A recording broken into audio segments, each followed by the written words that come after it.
Assalamu alaikum, урматтуу достор, менин урматтуу подписчиктерим жана азыраак урматтуу көрүүчүлөр, подписчик эмес жөн эле көрүүчүлөр.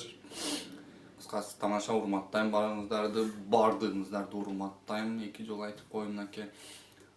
Бүгүнкү чыгарылышта Мирбек Атабековдун Күндөр жаңырат аттуу чыгармасын сиздерге типаразбыр кылып түшүндүрүп беришке аракет кылайын. 2 айдан ашуун видео киргизбей калдым. Себеби бир ишке орноштум эле жумушка. Кыскасы азыр чыгып кеттим кайтарадан. Сиздер үчүн чыктым дебейм, бирок чыккандарым себеби иштен чыккан себептердин бири ушу видео киргизбей калат экем деп, аны кылбай калат экем, муну кылбай калат экем, YouTube'га видео киргизбей калат экем деп атып, кыскасы иштен чыгып кеттим. Буюрса эми тез-тез киргизип турам. Баштадык урматтуу достор. Кыскасы башында кичинекей чепти бырдаганча кайсы жерде кайсы аккорд колдонууп алмашат экенин көргөзүп берейин урматтуу достор. Эгерде жакса болот десеңиздер, ташы кичинекей типа разбор, түшүндүрүү, көрүп, үйрөнүп, бактылуу болуп, чоңоюп, өнүгүп, өсүп, кыскасы баштадык. Башында кичинекей деген вступлениеге окшош жер менен башталат экен урматтуу достор. Кыскасы көрсөтүп берейин.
Урматтуу достор, экинчи аккорд, экинчи куплети деле ушундай эле.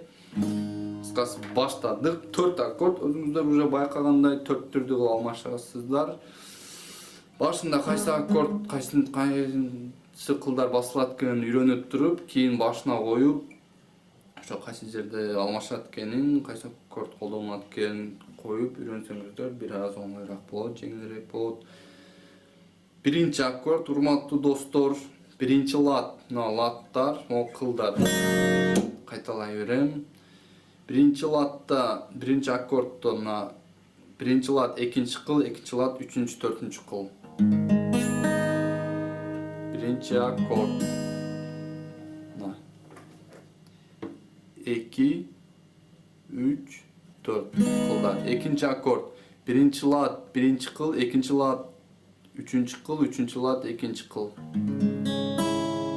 İkinci akord. Üçüncü akord. İkinci akordda da görsötüp koyun. Birinci kıl, üçüncü lat, ikinci kıl, ikinci lat, üçüncü kıl.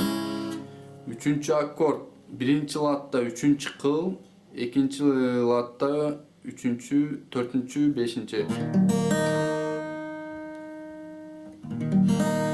Жана биринчи аккордду бирден кылдан өдөгө жыласыздар. То есть 3, 4, 5. Үчүнчү аккорд болду. Төртүнчү аккорд биринчи лат экинчи кыл, экинчи лат үчүнчү кыл, үчүнчү лат төртүнчү кыл. Ушу урматтуу достор, жана вступлениесин акырына көргөзөйүн, азыр боюн көргөзөйүн. Түшүнүктүү эле болду. Кыскасы birinci akord, ikinci akord, üçüncü akord, dördüncü akord. Üç kıldan ele basılıp жатат. Boyun көргөзсөм, урматтуу достор, сиздерге мындай бир бойду көргөзүп берейин.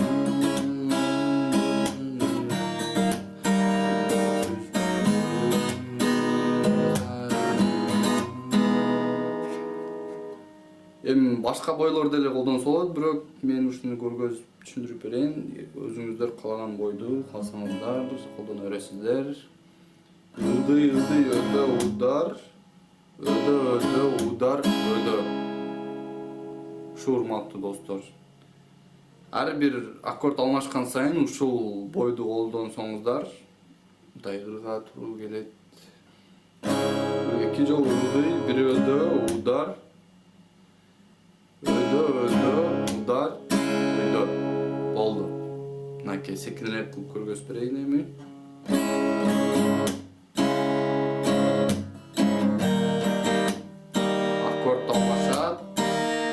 Аккорд алмашат дагы.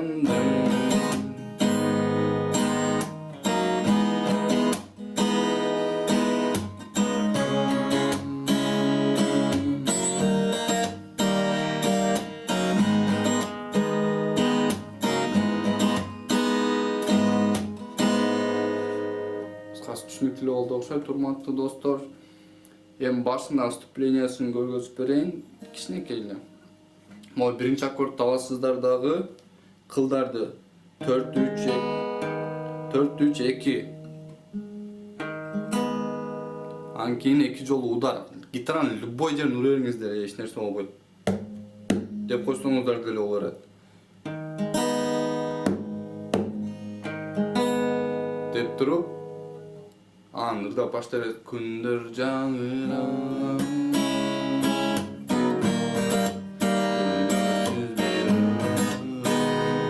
Түшүнүктүү болду.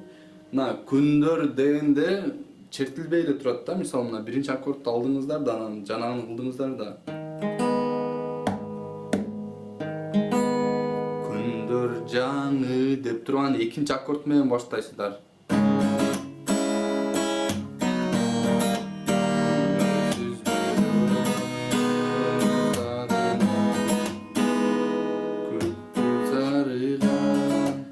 Түшүнүктүү болду окшойт, а? Ушу жерин адашпаңыздар. Экинчи аккорд менен башталат. Себеби биринчи аккордко могу вступлениясы эле туура түш келет да, мындай. Күндөр жаңы, экинчи аккорд. Ошо урматтуу достор, үйрөнүп кетсеңиздер керек, эми көрөбүз да.